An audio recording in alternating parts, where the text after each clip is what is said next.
స్పైసీగా, కారంగా, చాలా టేస్టీగా ఉండేటువంటి తెలంగాణ స్టైల్లో పచ్చి రొయ్యల ఫ్రై కర్రీని ఈరోజు చూసేద్దామండి. ఎంతో హెల్దీగా చాలా చాలా బాగుండేటువంటి ఈ రెసిపీని మీరు కూడా ఇంట్లో ట్రై చేసి ఎలా వచ్చింది అనేది చూడండి. చాలా చాలా బాగుంటుంది, తప్పకుండా ట్రై చేయండి. ఇక వీడియోలోకి వెళ్దామండి. ఈ రొయ్యలు వచ్చేసి 2 కేజీలు తీసుకుంటే కేజీ పైన 500 గ్రామ్స్ వచ్చాయండి. వీటిని పొట్టు తీసేసి అలాగే మధ్యలో ఉన్న నల్లగా ఉంటుంది కదా, అది ఒక నరంలాగా ఉంటుంది కదా, అది తీసేసాము. ఆ తర్వాత ఉప్పు పసుపు వేసేసి శుభ్రం చేసుకున్నటువంటి ఈ రొయ్య పప్పు, ఇందులో ముందుగా మనము ఒక హాఫ్ చెక్క నిమ్మరసము వేసి అలాగే పసుపు ఉప్పు వేసేసుకోవాలి. కారం, కొంచెం ధనియాల పొడి, కొంచెం గరం మసాలా, వీలైనంత వరకు ఫ్రెష్ అల్లం పేస్ట్ తీసుకుంటే మంచిదండి, టేస్ట్ బాగొస్తుంది.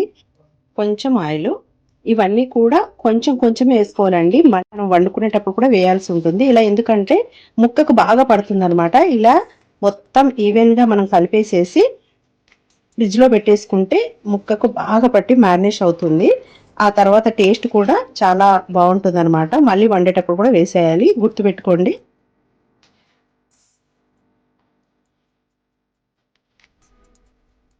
ఇలా హాఫ్ అన్ అవర్ కానీ 1 అవర్ కానీ 1.5 అవర్ కానీ ఎంతసేపు పెట్టుకుంటే అంత ముక్కలకైతే బాగా పట్టుద్దండి. అందుకోసమనే నేనైతే 1 అవర్ అవ్వనే పెట్టాను. ఫ్రిడ్జ్లో పెట్టడం వల్ల ముక్కకి అన్నీ బాగా పడతాయి అన్నమాట. గిన్నె వేడెక్కిన తర్వాత మనకు కావలసినంత ఆయిల్ వేసుకోవాలి. ఫ్రై కాబట్టి కొంచెం ఎక్కువనే వేసుకోవాలి. ఇందులో ఒక 4 పచ్చిమిర్చి చిలుకలు, ఉల్లిపాయ తరుగు, గ్రేవీ కాదు కాబట్టి ఫ్రై కాబట్టి కొంచెం వేసుకోవాలి. ఇది 2 కేజీలు కాబట్టి ఇన్ని ఉల్లిపాయలు తీసుకున్నాను. కాస్త గోల్డెన్ బ్రౌన్ కలర్ వచ్చిన తర్వాత అల్లం పేస్ట్ కూడా వేసుకోవాలి. ఇందాక వేసాం కదా, అది చూసుకొని పెట్టుకోండి, లేదంటే అల్లం దాటి ఎక్కువ అయిపోద్ది. అల్లం పచ్చదనం పోయిన తర్వాత మెంతి అండి, ఎస్పెషల్లీ మెంతి చాలా మంచి ఫ్లేవర్ని ఇస్తుందండి. ఇది చేపలలో కానీ కోడిగుడ్లలో కానీ ఫ్రై చేసుకుంటాం కదా, అందులో కానీ ఇలా రొయ్యల్లో కానీ వేసుకుంటే మంచి ఫ్లేవర్ అయితే వస్తుంది. ఒకసారి ట్రై చేసి చూడండి. పుదీనా అండి, ఇందాక పసుపు వేసాం కదా, దాన్ని సరి చూసుకొని కొంచెం వేసుకోవాలి. ఇలా అడగంటుకోకుండా చూసుకోవాలండి. అల్లం పేస్ట్ వేయంగానే అడగంటుకుంటా ఉంటుంది, అందుకని కలుపుకొని అప్పుడు మనం ఇందాక మ్యారినేట్ చేసి పెట్టుకున్నటువంటి ఈ పచ్చి రొయ్యల్ని వేసుకొని కలుపుకోవాలి. కలిపేటప్పుడు ఇవేమైనా ముక్కలు ముక్కలు అయిపోతాయేమో, బాగా సాఫ్ట్గా ఉంటాయి కదా అనేసి అనుకుంటారండి, కానీ ఏం అవ్వదు.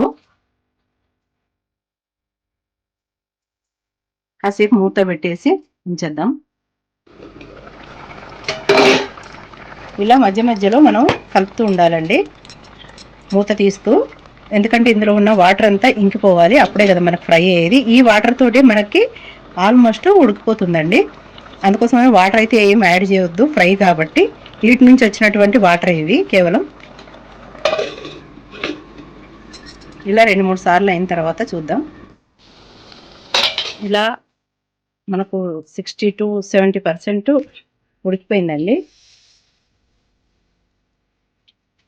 ఇక ఇప్పుడు మనం మళ్ళీ మూత పెట్టాల్సిన అవసరం లేదు. ఈ నీళ్ళన్నీ కూడా ఆవిరైపోవాలి కాబట్టి ఫ్రై కావాలి కదా, అందుకోసం అనేసి ఇలా వదిలేసేయాలి.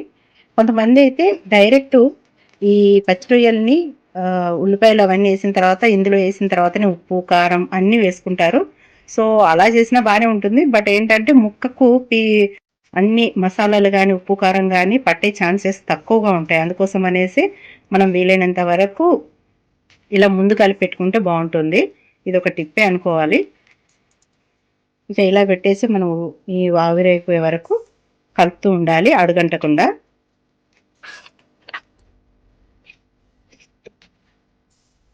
మధ్యలో కొంచెం దంచిన వెల్లుల్లిపాయలు కూడా వేసుకుంటే మంచి స్మెల్ వస్తుందండి, మంచి టేస్ట్ వస్తుంది. కొంచెం నీసువాసన ఏమైనా కానీ పోతుంది. అందుకని అల్లం వెల్లుల్లి పేస్ట్ కాకుండా వెల్లుల్లిపాయలు కూడా కొంచెం దంచేసి వేసుకుంటే మంచి టేస్ట్ అయితే వస్తుందండి. కొంచెం కరివేపాకు ఇప్పుడు వేసుకోవాలండి. చూసారా, చాలా వరకు డ్రై అయింది. కాసేపు ఆగి ఇలా స్ప్రింగ్ ఆనియన్స్ అండి, ఉల్లిపరకాయ ఉంటాయి కదా, ఇవి కూడా మనకి హెల్త్కి ఎంతో మంచిది. చాలా మెగ్నీషియం ఉంటుంది ఇందులో. టేస్ట్ కూడా బాగుంటుందన్నమాట. అన్నీ ఆకుకూరలు వేసేస్తున్నారు అని అనుకోకండి. మనం తినే ఈ నాన్ వెజ్కి బ్యాలెన్స్ చేసేవి అలాగే టేస్ట్ని ఇచ్చేవి అనమాట. సో ఉంటే మాత్రం కంపల్సరీ వేసుకోండి, లేదంటే పెద్ద మ్యాండేటరీ ఏమి కాదు. ఇక ఫైనల్ స్టేజ్కి వచ్చింది కాబట్టి కొంచెం ధనియాల పొడి, మరి కొంచెం గరం మసాలా. నేను గరం మసాలా కొంచెమే వేసానండి. స్పైసీగా కావాలనుకునే వాళ్ళు ఇంకొంచెం యాడ్ చేసుకోవచ్చు. కాసేపు ఆగి కొంచెం పైనుంచి కొత్తిమీర చల్లుకున్నట్లయితే ఇక మనకు స్పైసీ పచ్చి రొయ్యల కర్రీ అయితే రెడీ అయిపోయిందండి. చాలా చాలా బాగుంటుంది. నాన్ వెజ్ ప్రియులకి అయితే ఇదంతా ఒక ఇద్దరు పర్సన్స్ తినొచ్చు. ఊరికే వట్టి తిన్నా కానీ చాలా బాగుంటుందండి. చాలా చాలా టేస్టీగా ఉంటుంది. ట్రై చేయండి. చూసారు కదండి, తెలంగాణ స్టైల్లో పచ్చి రొయ్యల ఫ్రై కర్రీ ఎలా చేయటము చాలా ఈజీగా హెల్తీగా చేయడం చూసారు కదండి.